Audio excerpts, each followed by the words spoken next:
रहीम नाज़रीन अस्सलाम वालेकुम, मैं हूं इमरान वसीम। नाज़रीन, 3 ख़बरें इस प्रोग्राम में आपके साथ हम शेयर करने जा रहे हैं। पहली नाज़रीन जो ख़बर है वो साबिक़ वज़ीर आज़म इमरान ख़ान की 3 ऑडियोज़ और वीडियोज़ के हवाले से है, जिसमें एक वीडियो जो है वो इमरान ख़ान साहब की वायरल हो गई है। अब ये क्या मामला है, कौन सी ऑडियो वीडियोज़ हैं ख़ान साहब की, इस पर आपके साथ जो डिटेल है वो शेयर करेंगे। दूसरी नाज़रीन ख़बर है एक सहाफ़ी के हवाले से। नामवर सहाफ़ी ने खबर दी लेकिन वो खबर बाउंस हो गई। अब एक्चुअली हुआ क्या है, वो सहाफ़ी जिसने बड़ी बड़ी ख़बरें दी, ऐसी ऐसी ख़बरें दी जिसने हुकूमतों को हिला के रख दिया, लेकिन अब की मर्तबा क्या हुआ, क्या सोर्स ने कोई हाथ दिखाया सहाफ़ी के साथ और उनकी ख़बर जो है वो बाउंस हो गई। और वो सहाफ़ी कौन है, मामला क्या है, इस पर भी आप नाज़रीन के साथ बड़ी अहम डिटेल हैं, बल्कि सहाफ़ी काम कैसे करते हैं इस हवाले से भी आप नाज़रीन को बताएंगे। और तीसरी खबर नाज़रीन, अगले 48 घंटे इमरान ख़ान साहब के लिए क्यों अहम करार दिए जा रहे हैं और क्या सरप्राइज़ हो सकता है अगले 48 घंटों में, और किस सहाफ़ी ने दावा किया है, इस पर भी आपके साथ तफसीलात शेयर करेंगे। लेकिन नाज़रीन, इन तीनों खबरों की डिटेल से प्रोग्राम का आगाज़ करने से पहले आज जैसा कि आप नाज़रीन जानते हैं कि जहांगीर तरीन साहब ने आज एक प्रेस कॉन्फ्रेंस की है, बल्कि प्रेस कॉन्फ्रेंस नहीं, जहांगीर तरीन साहब ने एक अपनी नई पार्टी बनाने का ऐलान कर दिया, इस्तेहकाम पाकिस्तान पार्टी के नाम से। अब ये पार्टी का नाम तो कल ही मंजर आम पे आ गया था, मीडिया पे चल गया था, लेकिन आज की जो प्रेस कॉन्फ्रेंस है इसमें आप ये चीज़ गालिबन आप नाज़रीन ने नोट की या नहीं की, आप ये देखें कि जहांगीर तरीन ने अपने दाएं हाथ पे जो है वो अलीम खान साहब को बिठाया और उनके बाएं हाथ पे इमरान इस्माइल साहब थे। अब ये इसको अगर हम जिस तरह से हम सुप्रीम कोर्ट में रिपोर्टिंग करते हैं और सुप्रीम कोर्ट में जो बेंचेस की तश्कील होती है उसमें जो सीनियर जज होता है वो दरमियान में बैठता है, यानी चीफ जस्टिस अगर खुद बेंच की सरबराही कर रहे हो तो वो दरमियान में बैठेंगे।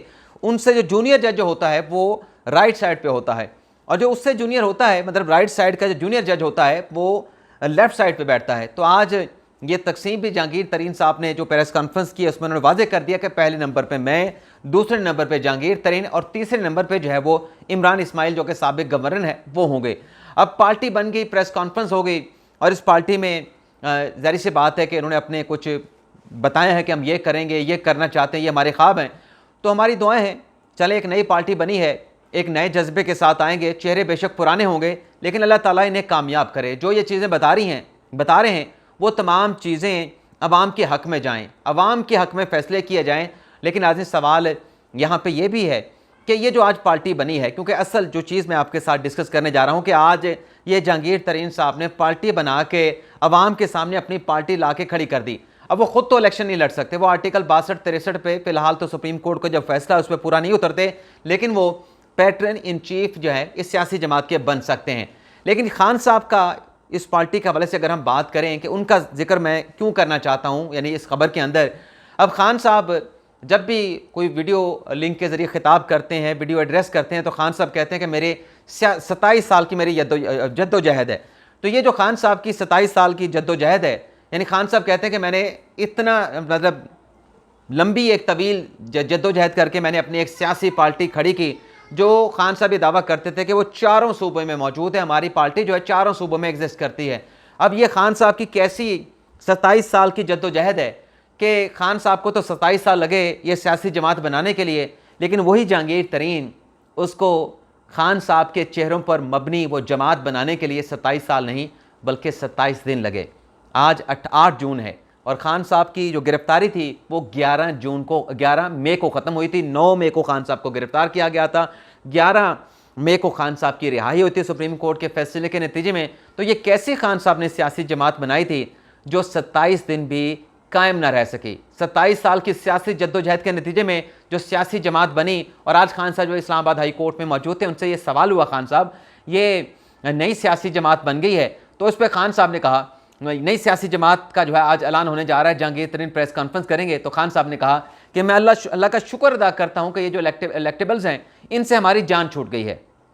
आज खान साहब अल्लाह का शुक्र अदा कर रहे हैं, जब 27 साल की बनाई गई पार्टी तितर बितर हो गई है, जब 27 साल की बनाई गई पार्टी जो है वो तिनकों की तरह बिखर गई है, तस्बीह के दानों की तरह बिखर गई है। लेकिन जब खान साहब को जो दानश्वर थे, जो तजियाकार थे, या जो लोग कोई कंसर्न रखते हैं, खान साहब के साथ मोहब्बत रखते थे, खान साहब को कहा करते थे कि ये जो आप इलेक्टेबल दे रहे हैं इन्हें क्यों ले रहे हैं, आप तो नौजवानों की पार्टी हैं, आप तो नौजवानों के लीडर हैं, तो आप नए चेहरों को लेके आएँ। तो खान साहब ने क्या कहा था कि मैं फरिश्ते तो नहीं ला सकता, यही इलेक्टेबल्स हैं, यही मुझे जितवाएंगे, यही मुझे वज़ीर-ए-आज़म बनाएंगे। आज खान साहब जो हैं वो माफ़ी नहीं मांग रहे, गलती का एतराफ़ नहीं कर रहे, लेकिन अल्लाह का शुक्र कर रहे हैं इलेक्टेबल से हमारी जान छूट गई। और फिर खान साहब ने कहा, यानी खान साहब को जो लोग छोड़ के जा रहे हैं वो तो खान साहब को खुदा हाफिज़ कह रहे थे, खान साहब ने आज उनको गुड लक कहा। तो खान साहब से सवाल होना चाहिए कि खान साहब आपने कैसी सियासी जमात बनाई थी? अगर सियासी 27 साल की आपकी ये जद्दोजहद थी कि 27 दिन के अंदर पार्टी, वही पार्टी जो है वो जहांगीर तरीन ने खड़ी कर दी, आप 27 दिन तक अपनी सियासी जद्दोजहद के नतीजे में बनाई गई पार्टी को बरकरार नहीं रख सके, मेंटेन नहीं रख सके, तो फिर ऐसी सियासी जद्दोजहद से बेहतर था कि आप सियासी पार्टी ना बनाते या इन चेहरों को आप अपनी पार्टी में ना लेते, नए चेहरों को रखते। बेशक हार जाते लेकिन जीत आपकी होती। लेकिन आज आप हार भी गए हैं, और वो जो कहते हैं ना कि हार के जीत गए, तो खान साहब जीत भी रहे थे, लेकिन उस जीत को भी खान साहब ने अपने पाँव पे कुल्हाड़ा मार के खुद ही अपनी जीत को जो है वो शिकस्त में तब्दील कर दिया है। और अपनी पार्टी भी जो है अब उनसे हाथ से निकलते हुए दिखाई देती है, क्योंकि अब ये भी खबरें नाज़रीन सामने आ रही हैं कि परवेज़ खटक साहब जिन्होंने पार्टी का ओहदा छोड़ा था, उनके साथ भी 30 से 40 लोगों का धड़ा मौजूद है। 30 से 40 लोग जो कि अहम रहनुमा हैं खैबर पख्तूनख्वा से, पाकिस्तान तहरीक इंसाफ के साबिक MPs भी हैं, साबिक MNAs भी हैं और अहम रहनुमा भी हैं। वो भी जल्द या तो नई सियासी जमात का ऐलान कर सकते हैं परवेज़ खटक साहब, या फिर नया धड़ा बना सकते हैं, या किसी सियासी जमात में शमूलियत अख्तियार कर सकते हैं। तो सोचिए, जब परवेज़ खटक साहब इस किस्म का ऐलान करेंगे तो खान साहब की पार्टी का बाकी क्या बचेगा, पार्टी में रह क्या जाएगा। अब आ जाते हैं कि साफ़ी की खबर।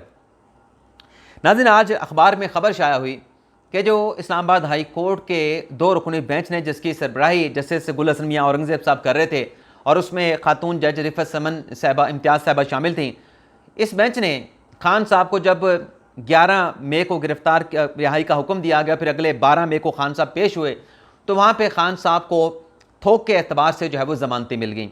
यानी वो FIR जिनमें खान साहब को गिरफ्तार भी नहीं किया गया था, वो FIR जो अभी दर्ज भी नहीं हुई थी, उनके दर्ज होने से पहले खान साहब को ज़मानतें दे दी गई, हिफाजती ज़मानतें दे दी गई। तो आज एक रोज़नामा अखबार में खबर छपी कि इस्लामाबाद पुलिस ने उस ज़मानतों के ख़िलाफ़ सुप्रीम कोर्ट ऑफ पाकिस्तान से रुजू कर लिया है।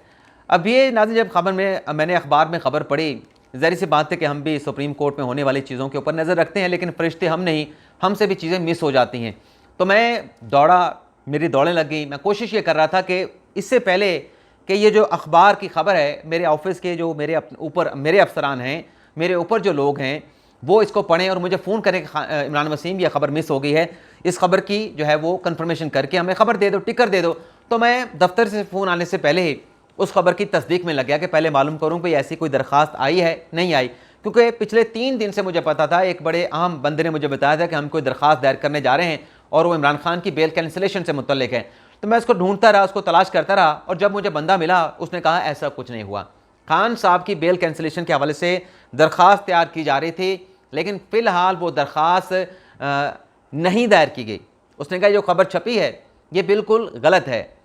तो फिर मुझे ये लगा कि क्योंकि वो जो जिस सहाफ़ी ने खबर दी है, अब वो सहाफ़ी पनामा का स्कैंडल भी उन्होंने दिया, मैं उनको डिग्रेड नहीं कर रहा, मुझसे बहुत बड़े सहाफ़ी, मैं उनका रिगार्ड करता हूँ, उनका एहतराम करता हूँ, लेकिन बाज़ औक़ात ऐसा होता है कि जब अपनी आप बीट से हट के किसी दूसरी बीट में जाते हैं, तो मेरी अपनी ये बात है कि जब सुप्रीम कोर्ट में हम रिपोर्टिंग कर रहे होते हैं तो हमें इलेक्शन कमीशन की खबर मिल जाती है, हमें हाई कोर्ट की खबर मिल जाती है, तो मोस्टली तो हम ऐसा करते हैं कि जो उस बीट का रिपोर्टर है उसको खबर दे देते हैं, या फिर उनसे कन्फर्म करते हैं कि आया कि ये जो पटिशन आई है क्या ये दायर हुई है, क्या ऐसा कुछ डेवलपमेंट हुई है, इसको कोई नंबर लगा है, तो हम इसकी कन्फर्मेशन करते हैं।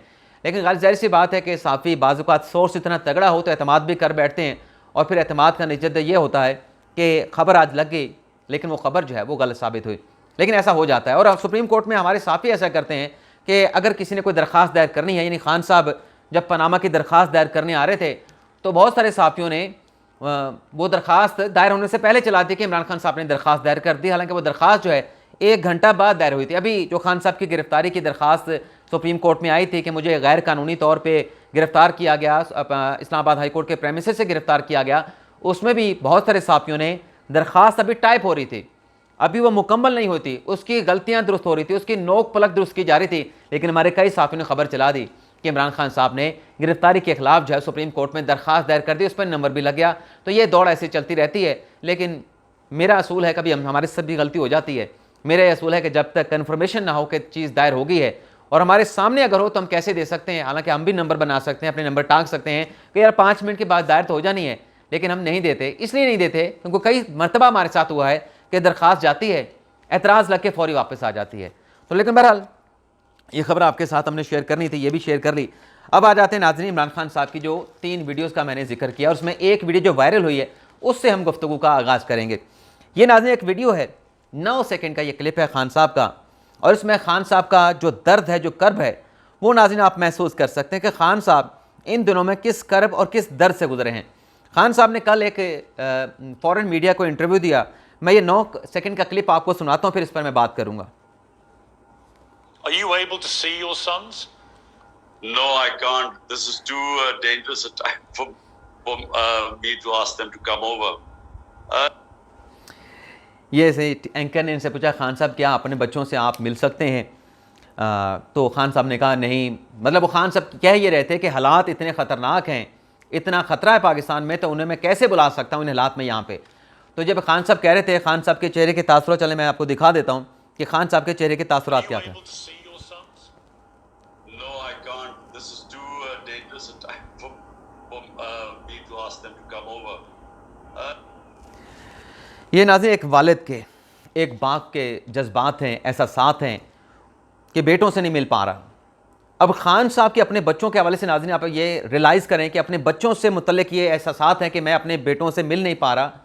तो जिनको कि खान साहब ने ब्रेन वॉशिंग की, जिनको ये सबक पढ़ाया, टेम्पटेशन दी, खान साहब ने सोचा तक नहीं कि मैं कह क्या रहा हूँ, इससे लोगों को, नौजवानों को पैगाम क्या जाएगा, वो सीखे कि क्या, उनके दिमाग में कौन सी चीज़ जो है वो फिक्स हो जाएगी। खान साहब ने नहीं सोचा।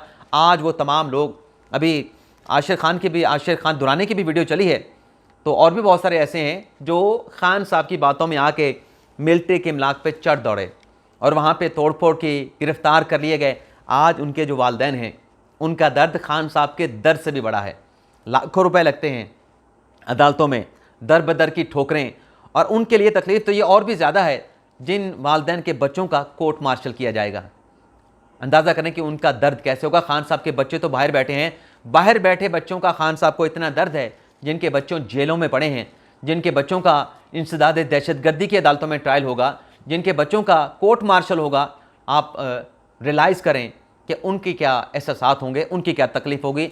ये हम सबको भी महसूस करना चाहिए, लेकिन क्या ये खान साहब महसूस करेंगे? क्या इस चीज़ को खान साहब महसूस करते हैं? इस पे क्वेश्चन मार्क है नाज़रीन, क्वेश्चन मार्क है, क्वेश्चन मार्क रहेगा, और इसकी बहुत सारी वजूहात हैं, लेकिन यहाँ पे डिस्कस नहीं करेंगे क्योंकि फिर बात लंबी हो जाएगी। अब आ जाते हैं जो खान साहब की बाकी वीडियोज़ हैं। कल नाज़रीन ISPR का जो एलामिया जारी किया गया, उससे एक बात तो वाज़े हो जाती है कि जो एग्जीक्यूटर थे, जो कहा जाता है कि ये मंसूबा बनाया गया था खान साहब की गिरफ़्तारी से पहले कि अगर ऐसा हुआ, खान साहब को गिरफ़्तार किया गया तो ऐसे रिएक्शन दिया जाएगा। तो अब कल की DG ISPR की प्रेस रिलीज से वाज़े हो जाता है कि अब जो ऑपरेशन होगा, जो एक्शन होगा, जो क्रैकडाउन होगा, वो मंसूबा साज़ों के ख़िलाफ़ होगा, सहूलतकारों के ख़िलाफ़ होगा। तो अब ये चीज़ें राज़ी ज़राए बता रहे हैं कि खान साहब, जिसे इस सारे मंसूबे का जो है वो मास्टरमाइंड कहा जाता है, कल की DG ISPR के प्रेस रिलीज़ में भी जिक्र था कि जो मास्टरमाइंड हैं, तो ज़रा ये कहते हैं कि इशारे जो मिलते हैं या जो चीज़ें सामने आई उसमें तो यही चीज़ें इस्टेब्लिश होती हैं कि खान साहब जो हैं वो ख़ुद मास्टरमाइंड हैं। और 2 ऑडियोज़ का भी जिक्र किया जाता है, यानी मुझे जिस दोस्त ने बताया उसने ऑडियो का जिक्र किया, वीडियो का जिक्र नहीं किया, लेकिन वीडियो भी हो सकती है, लेकिन कोई बेहुदा वीडियो नहीं, इसी मंसूबे के हवाले से। अब वो वीडियो कैसी है कैसी नहीं है, लेकिन दावा ज़रा ये कर रहे हैं कि खान साहब के 2 ऐसे ऑडियो क्लिप या वीडियो क्लिप मौजूद हैं जिसमें खान साहब खुद उन वीडियोस के उस प्लान के हवाले से बात कर रहे हैं। उस प्लान से जो खान साहब ने गुफ्तगू की, उससे ये बात वाज़े होती है कि खान साहब मंसूबा बना के आए थे। अब वो वीडियोस में क्या है, ऑडियोज़ में क्या है, मैं तो हतमी तौर पे कोई फाइनली चीज़ तो आपके साथ डिस्कस नहीं कर सकता, लेकिन एक चीज़ मैंने आपके साथ चंद दिन पहले शेयर की थी कि नैब की हिरासत के दौरान जब नैब के एक एहलकार ने या अफसर ने खान साहब से पूछा कि आपके जो लोग बाहर हंगामा बर्पा किए हुए हैं, जो पुरतशद्दुद मुजाहरे कर रहे हैं, कहीं यहाँ पर तो नहीं आ जाएंगे? तो खान साहब ने कहा कि तुम बेफिक्र रहो, वो यहाँ पे नहीं आएंगे, वो वहीं पे जाएंगे, उनको पता है उनको कहाँ जाना है, वो वहीं पे जाएंगे, उनको टारगेट मिला हुआ है। अगर ये चीज़ ना रिकॉर्ड हुई है तो हो सकता है ऑडियो है या वीडियो है, ये भी खान साहब के खिलाफ इस्तेमाल हो सकती है। एक और चीज़ जो मेरे नाज़रीन जहन में आ रही है, वो है नाजरीन कि जो खान साहब ने सुप्रीम कोर्ट में आके स्टेटमेंट दिया कि मुझे गिरफ़्तार किया गया, ये उसका रद्दअमल था, फिर मुझे गिरफ़्तार करेंगे तो ऐसा ही रद्दअमल आएगा। तो ये भी कोई ऑडियो वीडियो अगर रिकॉर्ड हो गई तो ये भी खान साहब के ख़िलाफ़ जो है वो कोई चीज़ बन सकती है, लेकिन ये मेरा अंदाज़ा है। लेकिन ज़रा बताते हैं कि ऐसी 2 चीज़ें मौजूद हैं ऑडियो वीडियो जिनका फ्रांसिक भी किया गया है और दीगर शवाहिद भी इकट्ठे किए गए हैं। और ये भी कहा जा रहा है कि कल की जो DGISPR की प्रेस कॉन्फ्रेंस है उसके बाद अगले 48 घंटों में कोई बड़ा ब्रेक थ्रू या खान साहब को सरप्राइज़ भी मिल सकता है। और ये नाज़रीन दावा किया है साफ़ी ने, जो 48 घंटों वाले सरप्राइज़ वाला, ये आमिर इलियास राना साहब ने किया है।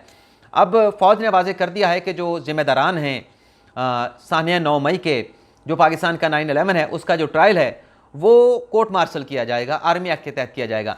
तो आज पेशावर हाई कोर्ट में इसी सिलसिले में एक मुकदमे की समाअत हुई है।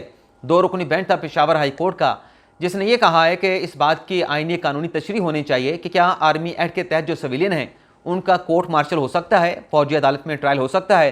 तो तमाम फ्रीकैन को तैयारी करके मावनत करने का कह दिया गया है और 13 जून तक इस केस की समाअत को जो है वो मुलतवी कर दिया गया है। तो ये नाज़रीन हमारा आज के दिन का आखिरी व्लॉग। आपसे इजाज़त चाहते हैं। अल्लाह ताला हम सबका हामी नासिर हो। दुआ में याद रखिएगा। अल्लाह हाफिज़।